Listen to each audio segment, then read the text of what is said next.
Have you ever wondered how you were able to acquire a language? This video tackles important considerations in language acquisition. There are 4 considerations in language acquisition. They are neurological considerations, cognitive considerations, affective considerations, and linguistic considerations. We will first tackle the neurological considerations. There is evidence in neurological research that as the human brain matures, certain functions are assigned or lateralized to the right hemisphere. Intellectual, logical, and analytical functions appear to be largely located in the left hemisphere of the brain, while the right hemisphere controls functions related to emotional and social needs. Thomas Scoville in 1969, as cited in Brown 1994, put forward a relationship between lateralization and second language acquisition. The plasticity of the brain before puberty enables first and second language acquisition to take place easily. After puberty, the brain loses its plasticity and lateralization is accomplished. What is brain plasticity? Neuroplasticity or brain plasticity is the ability of the brain to modify its connections or rewire itself. Without this ability, any brain, not just the human brain, would be unable to develop from infancy through adulthood or recover from brain injury. And what is lateralization? It is a slow process that begins around the age of 2 and is completed around puberty. During this time, the child is neurologically assigning functions little by little to one side of the brain or the other. Included in this function is language. The lateralization theory, developed by Nobel Prize winners Roger Sperry and Robert Ornstein, helps us to understand our behavior, our personality, our creativity, and our ability to use the proper mode of thinking when performing particular tasks. Certain arguments are put forth in the issue as to when lateralization takes place. Eric Lamberg contends that it's complete around puberty, while Norman Jesuin believes it's at a much earlier age than that, and Stephen Krashen says is at around the age of 5. Scoville in 1984 cautioned against assuming with Krashens that lateralization is complete by age 5. Otherwise, one must be careful to distinguish between emergence of lateralization at birth but quite evident at 5 and completion only evident at about puberty. If lateralization is not completed until puberty, then one can still construct arguments for a critical period based on lateralization. Cognitively, lateralization enables the person to reach the capability of abstraction, of formal thinking, and of direct perception, which start from puberty on. This shows that adults possess superior cognitive capacity due to left hemisphere dominance. Research findings say that although research is inconclusive about left and right hemispheric participation in language acquisition, a number of empirical and observational studies indicate that adults might benefit from a healthy dose of right brain-oriented activities in the foreign language classroom. Implications for teaching. Some approaches to language teaching, such as total physical response, the natural approach, advocate a less analytical approach and a more psychomotor, integrated approach, promoting the social atmosphere in the classroom. What are some typical right brain-oriented activities that you have seen or would use in the language classroom? Well, you can bring in the charts, graphs, and semantic maps, and the like when presenting text for reading or organizing literary elements such as the plot, characters, etc. Maps and graphs make use of the student's strong right brain visual spatial skills. Or have some time for group activities where students can interact with their peers. Right brain students enjoy the company of others. We will now tackle the cognitive considerations in language acquisition. Human cognition develops rapidly throughout the first 16 years of life and less rapidly thereafter. Some cognitive changes are critical, others are more gradual and difficult to detect. Jean Piaget outlined the course of intellectual development in a child through various stages. 1. Sensory-motor stage, from birth to 2. 2. Pre-operational stage, from ages 2 to 7. 3. Operational stage, ages 7 to 16. 4. Concrete operational stage, ages 7 to 11. 5. Formal operational stage, ages 11 to 16. A critical stage for a consideration of the effects of age on second language acquisition appears to occur in Piaget's outline at puberty, that is age 11 in his model. In this stage, a person becomes capable of abstraction, of formal thinking, which transcends concrete experience and direct perception. The lateralization hypothesis may prove another key to cognitive differences between child and adult language acquisition. As child matures into adulthood, the left hemispheric, which controls the analytical and intellectual functions, becomes more dominant than the right hemisphere, which controls the emotional functions. Another construct that should be considered in examining the cognitive domain is the Piagetian notion of equilibration. Equilibration is a progressive organization of knowledge in a stepwise fashion and related to the concept of equilibrium. That is, cognition develops as a process of moving from the states of doubt and uncertainty, or disequilibrium, to stages of resolution and certainty, or equilibrium, and then back to further doubt, that is, in time, also resolved. The final consideration in the cognitive domain is the distinction that Ausubel makes between rote and meaningful learning, noting that people of all ages have little need for rote, mechanistic learning that is not related to existing knowledge and experience. Rather, most items are acquired by meaningful learning by anchoring and relating new items and experiences to knowledge that exists in the cognitive framework. It is myth to contend that children are good rote learners, making good use of meaningless repetition and mimicking. Now we have the affective considerations. Human beings are emotional creatures. At the heart of all thought and meaning and action is emotion. As intellectual as we would like to think, we are influenced by our emotions. It is only logical then to look at the affective or emotional domain for some of the most significant answers to the problems of contrasting the differences between first and second language acquisition. Research on the affective domain in second language acquisition has been mounting steadily for a number of decades. Studies have been inspired by a number of factors. Linguistic theory is now asking the deepest possible questions about human language, with some applied linguists examining the inner being of the person to discover it. In the affective side of human behavior, there lies an explanation to the mysteries of language acquisition.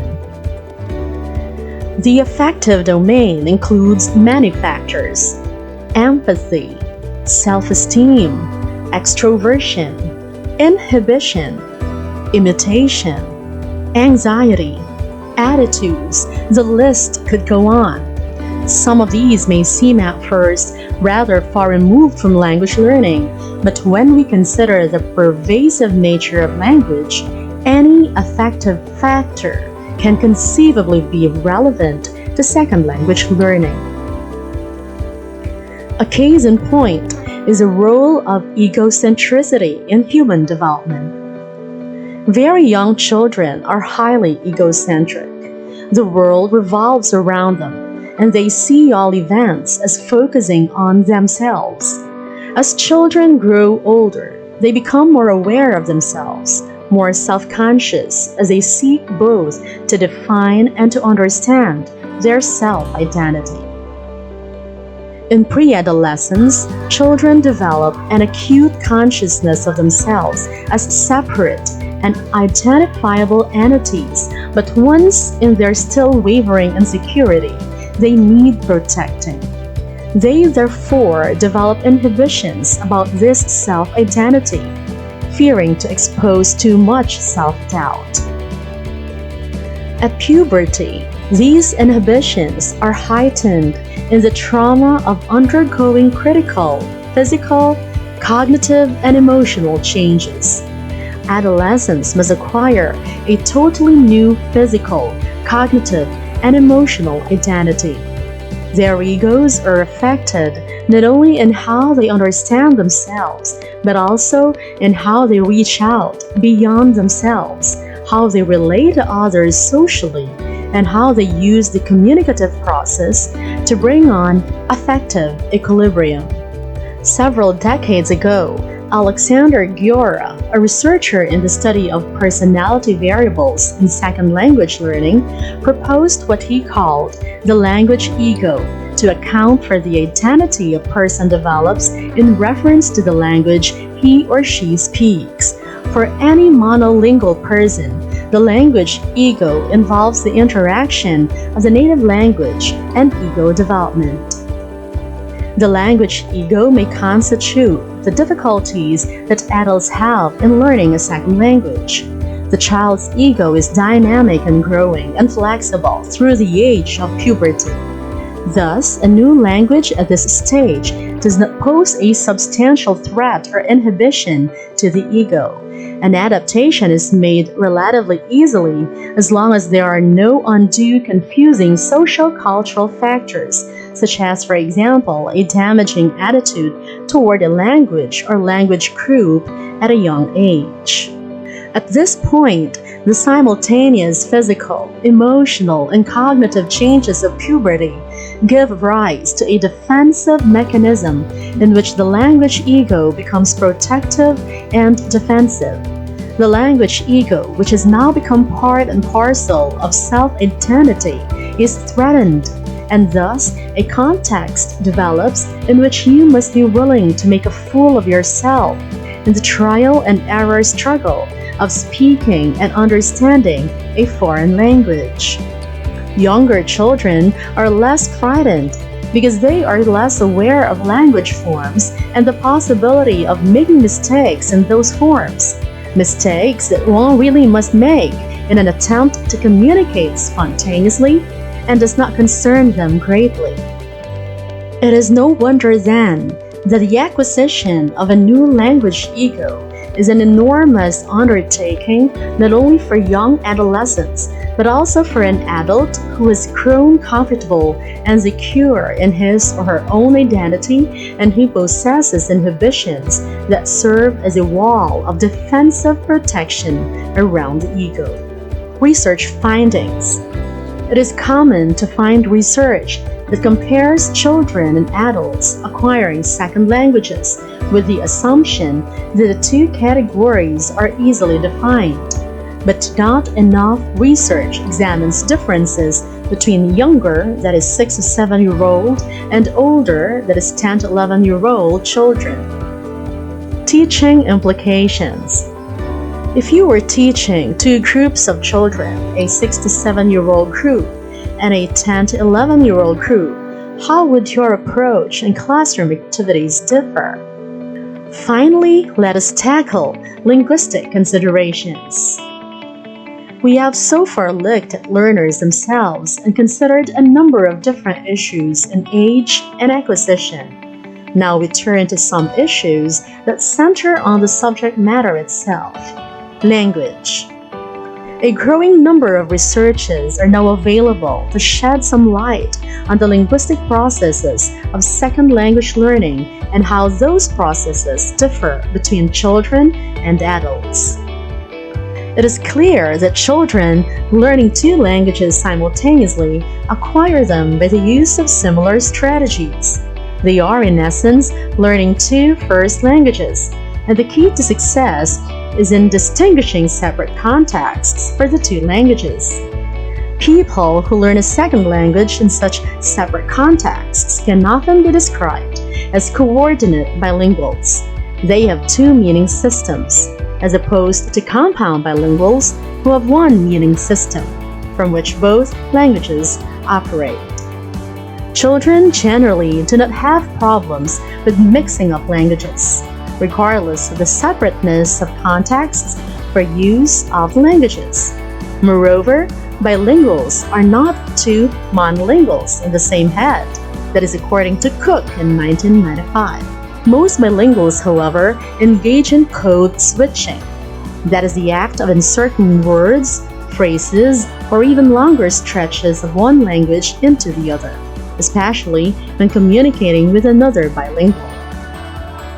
In some cases, the acquisition of both languages in bilingual children is slightly lower than the normal schedule for first language acquisition.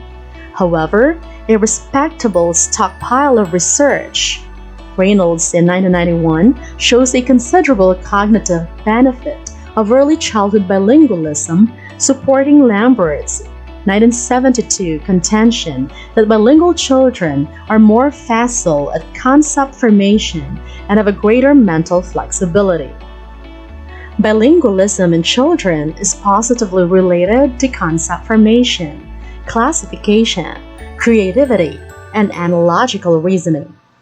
A study conducted with Japanese students studying English in Gifu, Japan, and native English students from Ontario, Canada, where the participants took the ICAN level test in order to compare the cognitive abilities of bilingual versus monolingual children.